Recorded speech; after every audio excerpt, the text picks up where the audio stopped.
Qu'est-ce que la messe chrismale? Que signifie cette appellation et pourquoi a-t-elle tant d'importance dans la vie d'un diocèse?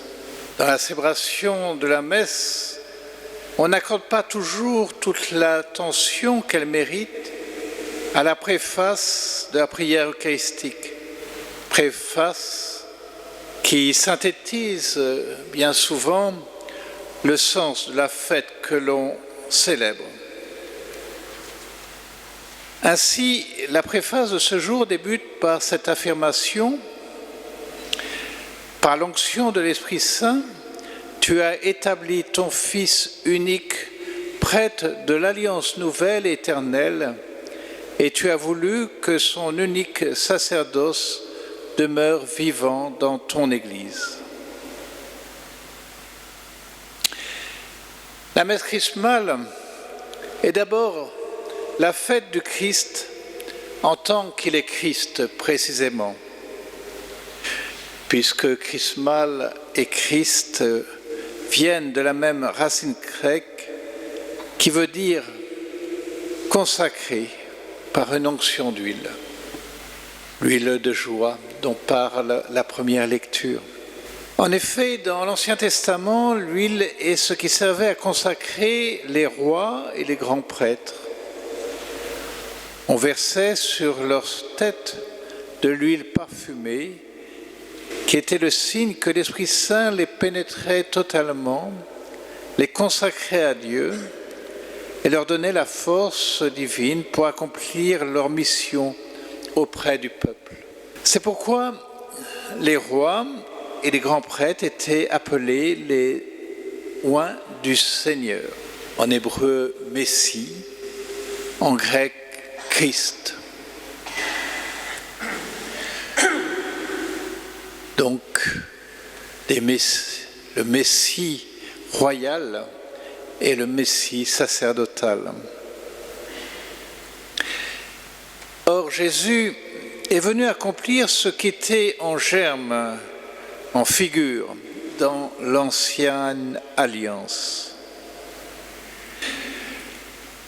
Dans l'Évangile, nous avons ainsi entendu Jésus reprendre à son compte la prophétie d'Isaïe: « L'Esprit du Seigneur est sur moi parce que le Seigneur m'a consacré par l'onction, il m'a envoyé porter la bonne nouvelle aux pauvres. »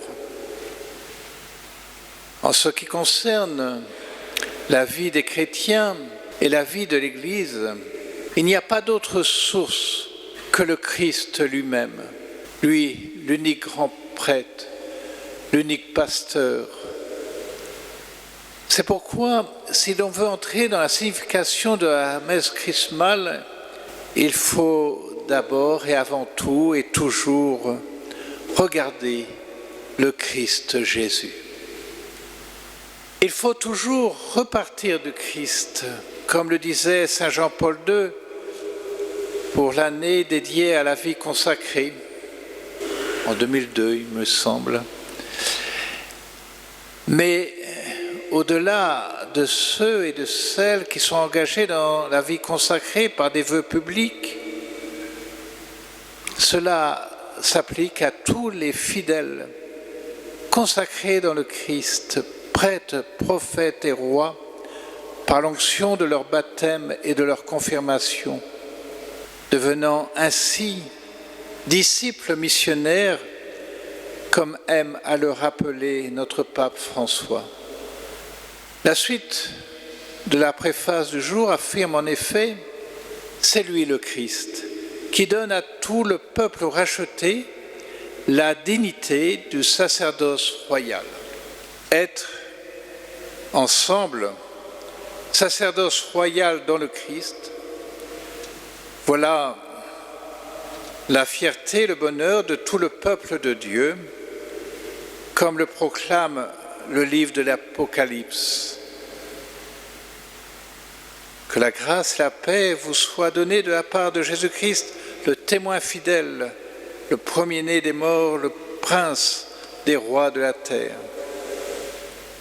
À lui qui nous aime, qui nous a délivrés de nos péchés par son sang, qui a fait de nous un royaume et des prêtres pour son Dieu et Père, à lui gloire, la gloire et la souveraineté pour les siècles des siècles. Amen.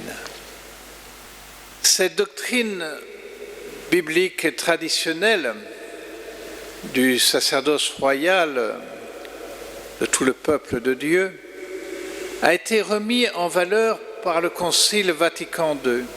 Et pour cela, les pères conciliaires se sont appuyés sur ce passage de l'Apocalypse que nous venons d'entendre, ainsi que sur un passage de la première lettre de Saint Pierre qui déclare, comme pierre vivante, entrez dans la construction de la demeure spirituelle pour devenir le sacerdoce saint et présenter des sacrifices spirituels agréables à Dieu par Jésus-Christ.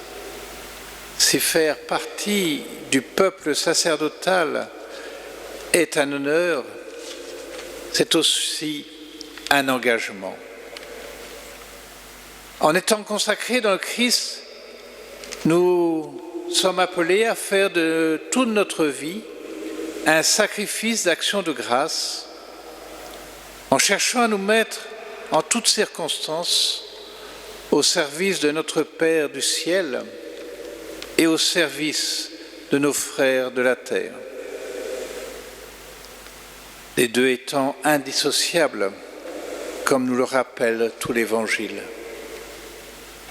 Et la préface de la messe chrismale se prolonge encore en affirmant « C'est lui, le Christ, qui choisit dans son amour pour ses frères ceux qui, recevant l'imposition des mains, auront part à son ministère. »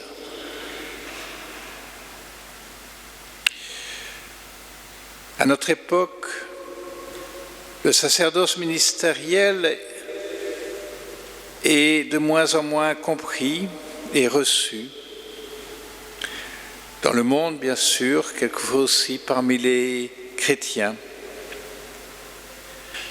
Alors retenons aujourd'hui seulement ce que nous en dit la préface de la messe chrismale. Tout d'abord, c'est dans son amour pour ses frères que le Christ choisit ceux qui, recevant la position des mains, auront part à son ministère. Oui, c'est dans son amour pour ses frères qu'il institue le ministère sacerdotal. Ensuite, la préface affirme que le sacerdoce ministériel est une participation au ministère du Christ, c'est-à-dire service du Christ, le Christ qui s'est mis au service de ses frères les hommes.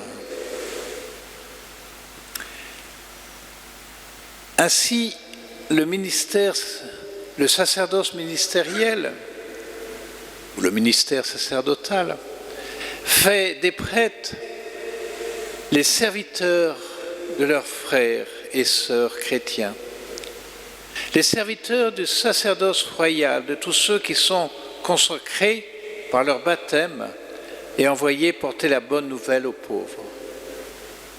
Il faudrait voir développer et voir comment c'est à cause de notre faiblesse que, en ce temps, ces derniers temps, avant la réalisation, l'accomplissement de toutes choses dans le ciel, c'est à cause de notre faiblesse que Jésus a institué le sacerdoce ministériel.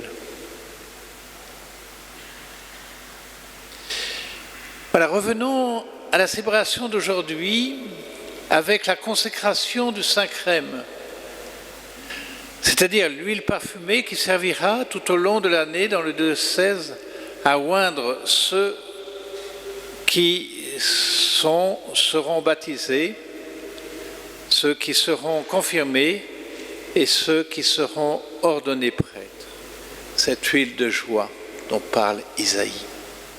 Ainsi, la fête chrismale est la fête de tous ceux qui sont et seront configuré prêtre, prophète et roi, Christ dans le Christ, d'une façon diversifiée, par l'onction du Saint-Crème, dans les sacrements du baptême, de la confirmation et de l'ordre. Ainsi, par le Christ, avec lui et en lui, à travers toute notre vie chrétienne, dans le Christ, nous pouvons reprendre en vérité les paroles du prophète Isaïe que Jésus reprenait au début de son ministère public. L'Esprit du Seigneur est sur moi, parce que le Seigneur m'a consacré par l'onction. Il m'a envoyé porter la bonne nouvelle